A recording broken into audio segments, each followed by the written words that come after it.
बताया महाराष्ट्र का।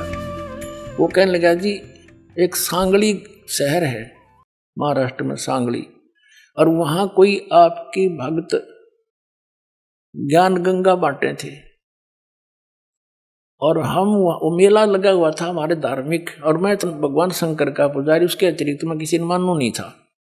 हमारे साथ मेरा भाई था छोटा 10-12 वर्ष का, और हम सारा परिवार मत्था टेकने जावा थे शिव के मंदिर में, बड़ा मेला था वहां का।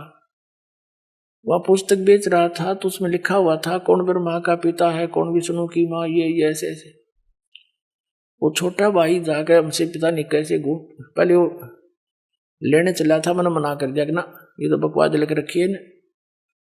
जब तो वो मेरे साथ आ गया, फिर पता नहीं कब निकल कर गया, वो किताब खरीद लिया वहां से, बुक, और छुपा कर रख ली उसने। जब मैं गाड़ी से उतरने लगा तब देखा मैंने वो पुस्तक ले रहा हुआ हाथ में, उसे मैंने छीन ली और मेज पर उल्टी रख दी, इसके दर्शन भी नहीं करूं। वह रखी रही 2 महीने तक। एक बार मेरा कुछ ऐसी टेंशन बनी, कुछ ऐसे सर्कमस्टांस बन गए, मेरा सिर पाटन न हो गया, घनी टेंशन हो रही किसी बात की, और मैं बाहर बैठ गया चेयर लेके। थोड़ी देर में ध्यान आया, पुस्तक दिखी वो रखी रखाई। मैंने सोचा इसने देखता क्या है, मैं लगा उस पुस्तक को पढ़ने। वो मेरी तो टेंशन मतलब याद भी कोई ना कचकित गई, और 3 दिन कंटिन्यूस पढ़ी। अरे सह परिवार लेकर आ गया परमात्मा का बच्चा, सारे परिवार को।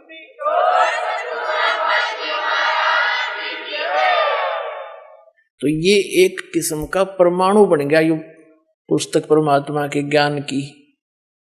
अब वो उससे फिर रिश्तेदार में जाती है, वहां से ले गया सैकड़ों पुस्तक, सबको दूंगा एक एक, और प्यार से पढ़ाऊंगा, अपने कसम खाऊंगा, बताऊंगा सच्चाई क्या है, मेरे जैसे भ्रमित है सारे। तो पुण्यात्माओं, आप सबका दायित्व बनता है यो कि अपने भूला न राह बतावे। और पहले जब बताना, जब आपका विश्वास हो जाए कि दास सच्ची कह रहा है, ना भूल के भी इसका जिक्र ना करना जब तक आपका विश्वास ना हो। और विश्वास तो दास करा के छोड़ देगा, कोई बालका का लेख है, भगवान के बताया हुआ ज्ञान, इसमें इतनी भी मेन मेख नहीं पा सकती, और ये स्वीकार करना पड़ेगा, एक दिन आएगा। तारा मंडल बैठ कर ये चांद बड़ाई खावे, उदय भया जब सूरज का स्यों तारों छुप जावे। अभी तक हम जिस भी देवी देव ने पूजे थे, हमने वो गणाय में मावान लगे था, और परमात्मा के इस ज्ञान की रोशनी में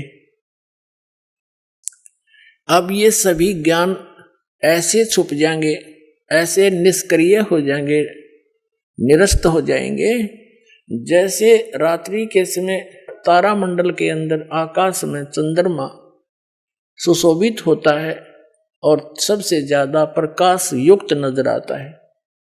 जब सूर्य उदय हो जाता है, वो रहता विद्यमान है पर उसका अस्तित्व नहीं रहता, हमारे लिए उसकी आवश्यकता नहीं रहती उस समय।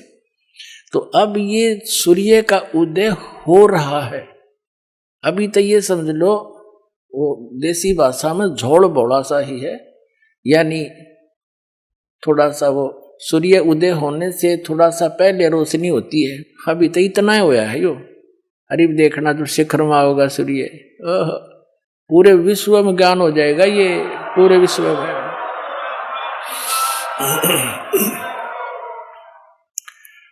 तो परमात्मा क्या बताना चाहते हैं कि आप यहाँ के वासी नहीं हो, आप सतलोक में रहा करते, वहाँ सारे सुख थे, और अपने पैर पर आपको आड़ा मार लिया।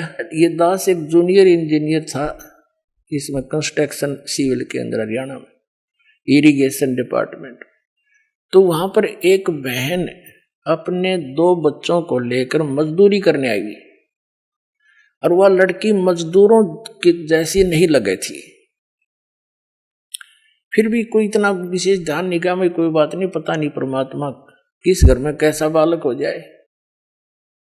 फिर वो रो रही थी रोने लगी कुछ देर बाद। दूसरे तीसरे दिन जब हम दोबारा गए, उससे पूछ बैठा, बहन क्या बात है, क्यों रो रही हो? वहीं पर और कई मजदूर बैठे थे, बेलदार वगैरह, उनकी पत्नियां थी, वह बहुत बुरी तरह रो ही रही थी। उसने थोड़ी सी देर बाद से फिर बताई साची कि मैं ऐसे ऐसे एक बहुत बड़े घर की बेटी थी, सेठ है मेरा पिताजी, बहुत बड़ा पैसे वाला, और मुझे सारी सुविधा थी, और जो मेरा पति है ये हमारे यहाँ नौकर रहा करता, और मैं इसके जाल में फंस गई। मैं इतनी प्रभावित होगी, मेरे माता पिता मेरे आगे रो भी दिए, उन्होंने मेरे पैर भी पकड़ लिए, बेटी कुछ भविष्य देख ले तू अपना, तू कहाँ जा रही है, रोटी टाइम पे मिले नेगी, क्या हाल होगा तेरा, लेकिन फिर हम तेरे को घर नहीं बढ़न देंगे, या तू पक्की सोच लिए। मैंने एक नहीं मानी, और इस मेरे पति की बातों में इतनी फंस गई, हम वहां से घर से भाग गए। अब ये जो मैं पैसा लेकर आई थी 1-2-4 लाख रुपए, वो खर्च खरीदी, सारा शराब पीता है।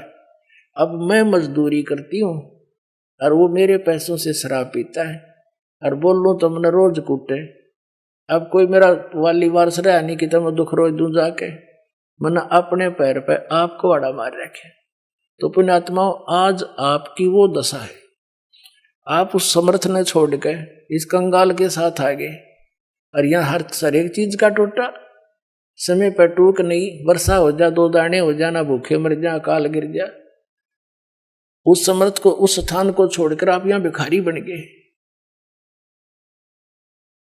और वहां सदा व्रत था, यहाँ टाइम पर टूक नहीं मिल रहा। 90% व्यक्ति दुखी है, यहाँ 90% हैंड टू माउथ है, और कम से कम विश्व के 20-30 बल्कि 40% आदमी मांस खा के गुजारा कर रहे, मछली कोई खाने नहीं, ये खाने की चीज है, नरे पाप कमाने। तो कहने का भाव ये है पुण्यात्माओं, हम गलत स्थान पाएंगे, या वह वस्तु है ही नहीं जो हमने, जिसकी हमें आवश्यकता है, अति आवश्यकता है। किस किस चीज की आवश्यकता है? तो मृत्यु नहीं होनी चाहिए। अगर हमारी मृत्यु ना हो, हम फिर भी से ढीठ हो रहे हैं, कोई दिक्कत नहीं, तो हाथ भी कट जाए, पाँव भी कट जाए, मृत्यु ना होनी चाहिए। अरिया भी कंपलसरी। दूसरा, बुढ़ापा नहीं होना चाहिए, कोई वृद्ध होना पसंद नहीं करता, सारे होंगे। फिर आप देख रहे हो, यहाँ सारी सुविधा चाहिए, बड़ी कोठी, सबकी इच्छा है बड़ी कोठी हो, कार हो, पार्क हो, डली हो, सरोवर हो स्नान करने। तो ये सुविधाएं आप यहाँ खोज रहे हो, जहां 7 जन्म भी 100 असंख्य जन्म नहीं पा सकती आपको। ये सतलोक में है, आपकी ज्यों की त्यों रखी है, वहां आपका सारा सामान सुरक्षित है। लेकिन आपकी बुद्धि कद सेट होएगी जिस दिन आपकी बुद्धि यहां से इस ज्ञान से हटेगी। ये ना सोचना दास कोई एक लोक वेद दंत कथा सुना रहा है, या किसी डोम बाट की गाई हुई कथा सुना रहा है।